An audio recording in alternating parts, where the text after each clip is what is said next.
DC Studios co-CEO James Gunn recently revealed a list of upcoming projects within the new film universe, including some based on lesser-known characters.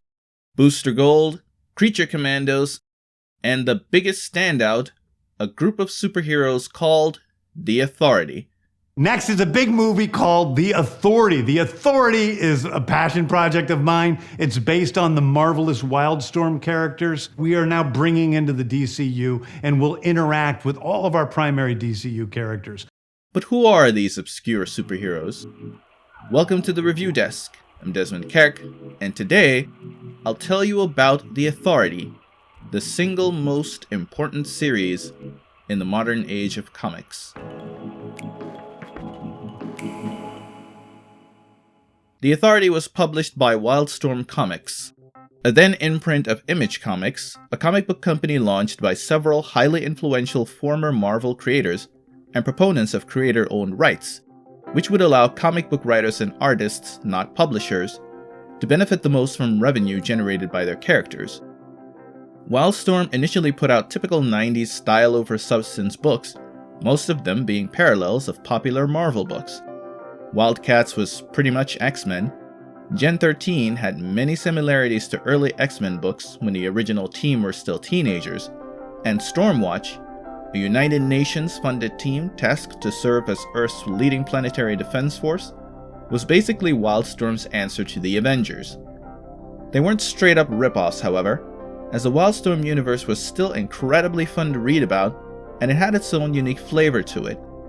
It was a much more cynical reality, populated by a less morally grounded breed of heroes, often showing a gross disregard for collateral damage, both environmental and human.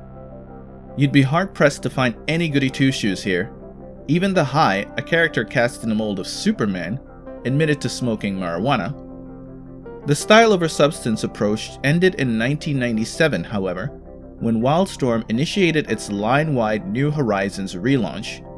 This relaunch helmed the studio's transformation into a more mature format and brought in writers such as Alan Moore, famous for Watchmen and V for Vendetta, and Warren Ellis, my personal favorite writer. Alan Moore started what is known as a deconstruction of the superhero genre with Watchmen, a series in which he attempts to satirize the idea of the superhero through political commentary. Warren Ellis took the deconstruction of the superhero to greater heights by writing stories where he pokes fun at established superheroes such as Superman, the Fantastic Four, and the Avengers, all in his trademark dry, dark humor. It was Ellis who took over writing duties on Stormwatch and laid the foundation for the team that would become The Authority. Pivotal to his foundation was the introduction of Authority founding member Jenny Sparks. Jenny Sparks is a century baby, a type of superhuman born at the exact start of a new century and granted powers in order to serve as a defense system for the planet Earth. In Jenny's case, these powers are the ability to generate and control electricity and transform herself into it as well. Century babies all have different abilities, but one common trait is an extended lifespan as they live for the entire century and remain at their physical peak. Jenny is a hard drinker with a rough demeanor, and she's rarely seen without a cigarette in her mouth. But this serves as a reminder that we shouldn't judge people too quickly, as she has the heart of a true hero. The things she has seen and experienced in her long life have fortified her desire to save the human race and the planet with it. In order to achieve this, she started or joined several super teams over the course of history, each time being disappointed in the team's failure to achieve said goal because of bureaucracy or a prioritization of personal gain over global salvation.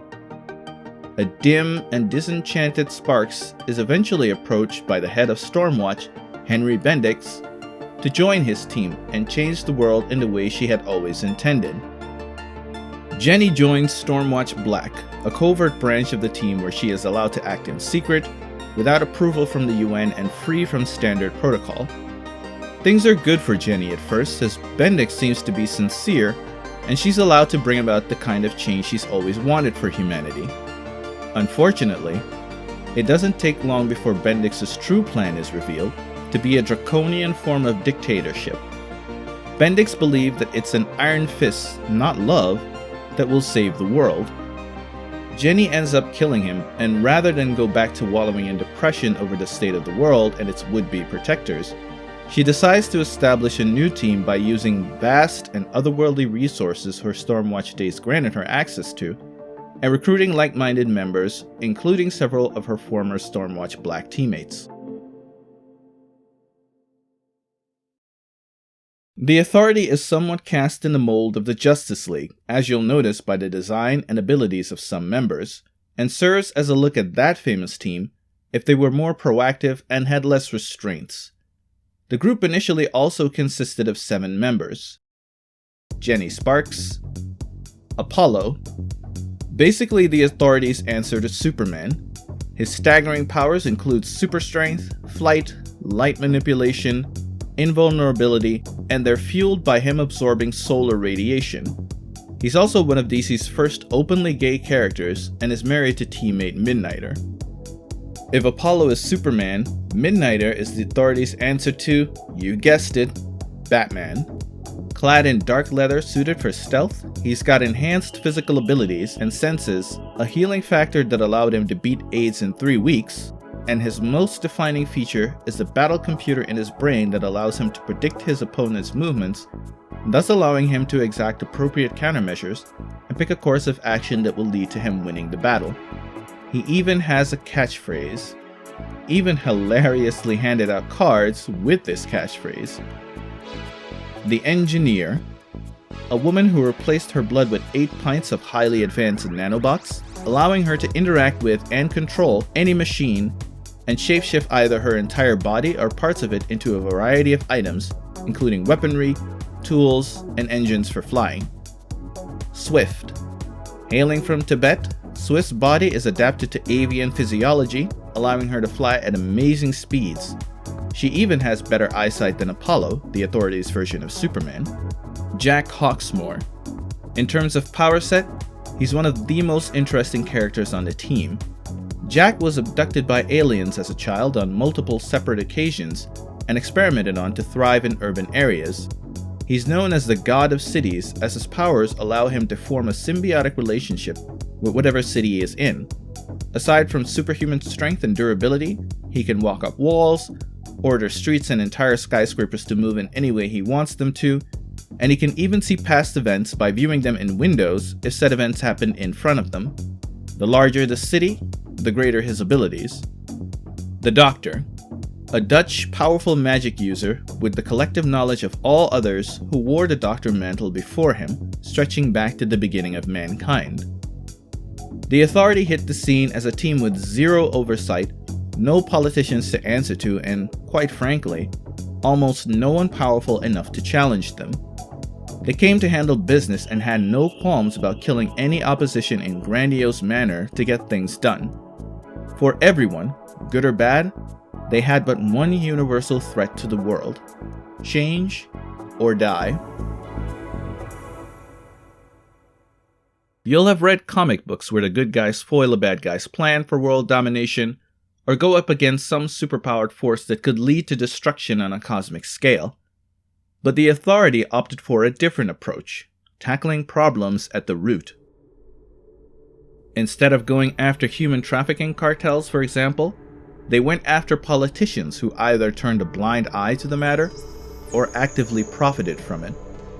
And they didn't do it by writing letters to congresspeople or giving inspiring speeches. Nope. They busted into the offices of despots and dictators and brutally murdered them. Their targets were corporate criminals and political offenders who were handled with extreme prejudice. When the US president starts an interdimensional war, the Authority goes so far as to take control of the United States, one of the greatest superpowers on the planet. The political banter was made highly interesting not only by the team's approach, but also by the fact that they presented alternatives to faulty policy, such as planting hemp fields in order to produce cheap paper, making books more accessible to children in America. In the wake of all this, they reached celebrity-level fame, as many denizens of Earth applauded their accomplishments, regardless of their violent methods. In this, the series also explores the further moral decadence of the team as a result of fame and almost absolute power. But it wasn't all corporations and politics, as the Authority faced their fair share of supervillains. The series took the pioneering spirit from the Silver Age of comics, adventures spanning to deep space and other dimensions, strange and mysterious enemies, and combined it with a darker and more skeptical tone of not only comic books, but the zeitgeist of the 80s and the 90s, all while featuring parodies of everyone from the Avengers to the X-Men. The series also pioneered, amongst other things, the concept of what will become known as widescreen comics, featuring larger panels that contain plenty of detailed action and flowed into each other in an almost cinematic way, hence the name. As a matter of fact, they influenced the look and storytelling of other comic book companies and the media they're based on. Join me next time as I explain how, without the Authority, there might not have been an MCU.